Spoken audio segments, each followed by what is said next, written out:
Bienvenue chez J'entre en scène pour la première soirée de cette 7e saison. Nous sommes si heureux de vous voir si nombreux et si fidèles, parce que c'est vrai qu'il y a des visages connus dans cette salle. Il y a surtout aussi des pionniers du monde de l'humour. Et vous savez que pour les humoristes, ce qui est très important, c'est qu'il y ait surtout des festivals, parce que c'est là qu'ils peuvent se faire connaître. La première partie, eh bien, c'est un habitué des planches de J'entre en scène. Il s'appelle Jean-Pierre Valère. Je ne vous parlerai pas de la carrière de Jean-Pierre, parce qu'avant d'être humoriste, je pense qu'il a toujours fait rire dans les coulisses, mais dans d'autres coulisses, puisque c'est un bodybuilder. Il a même participé aux Jeux Olympiques. Il revient maintenant, cette fois, dans un nouveau spectacle qui s'appelle LOL. On l'applaudit bien fort. Internet, c'est vraiment le mammouth du scato. Scatorama. Alors, je fais avec la voix de Jean-Pierre Coff. Quelle est la différence entre une boîte de haricots et un paix? À peu près 2 heures, oui monsieur. Enfin tout de même. Et alors les handicapés, qu'est-ce qu'ils prennent? Les handicapés, ils en prennent un maximum sur Internet. Allez, par exemple, qu'est-ce qu'il dit l'aveugle quand on lui montre du papier de verre? Putain, c'est écrit serré. Ça, qui peut faire mieux? Qui peut faire mieux? Tu vois? Je sais pas. Moi, je dirais plutôt Stéphane Guillon. Vous connaissez Stéphane Guillon? Ah, oui. Hein, le fils spirituel de PPDA. Enfin, mais attention, les handicapés adorent se moquer d'eux-mêmes. Hein. Surtout quand c'est Stéphane Guillon qui se moque d'eux-mêmes. Hein.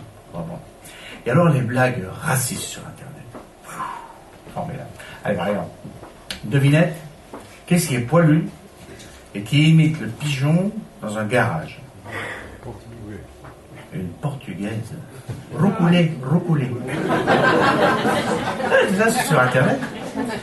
Enfin, attention, toutes ces blagues sur les femmes, c'est pas vraiment ma tasse de thé. Hein. Pourtant, je ne suis pas vraiment féministe. Hein. Si vous me donnez à choisir entre une militante féministe et un lutteur de sumo, je prends celle qui a le moins de poils aux jambes. Hein, c'est normal. Tout ça, c'est sur Internet. Tout non, c'est pas moi. Non, c'est pas moi. Non. Mais de toute façon, cette guerre des sexes, il faut arrêter. Parce que non, il faut arrêter. Tous les sexes sont égaux. Les sexes sont égaux. D'ailleurs, de toute façon, les femmes se foutent complètement de la mesure, de la dimension.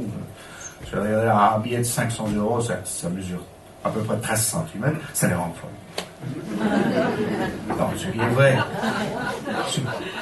qui est vrai, c'est qu'on dit les hommes préfèrent les grosses, mais les femmes aussi.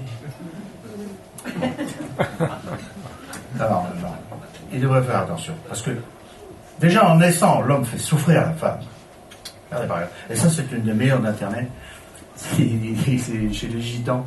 La femme souffre plus pour mettre au monde un garçon, parce qu'il faut faire passer la guitare. Et avec celle-là, on peut en faire d'autres. Hein, on peut faire plein. Par exemple, le petit polonais avec sa boîte à outils. Ou alors le petit écossais avec sa cornemuse. Ou le petit africain avec sa cornemuse. Enfin non, c'est pas une cornemuse. Et les petits péruviens qui sortent des flancs de pute, des flûtes de pan. Mais là où elle souffre le plus en mettant au monde un enfant, c'est en Grèce. Parce que, surtout quand il y en a 2, parce qu'ils veulent déjà sortir ensemble. Alors, respect à la femme. Ladies first.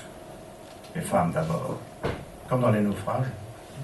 Ça, après, les requins n'ont plus faim. Je dois me signaler la sortie de mon livre. Comment se faire en 3 minutes un paquet de copines. En tout cas, merci Internet, mais surtout, merci à vous toutes.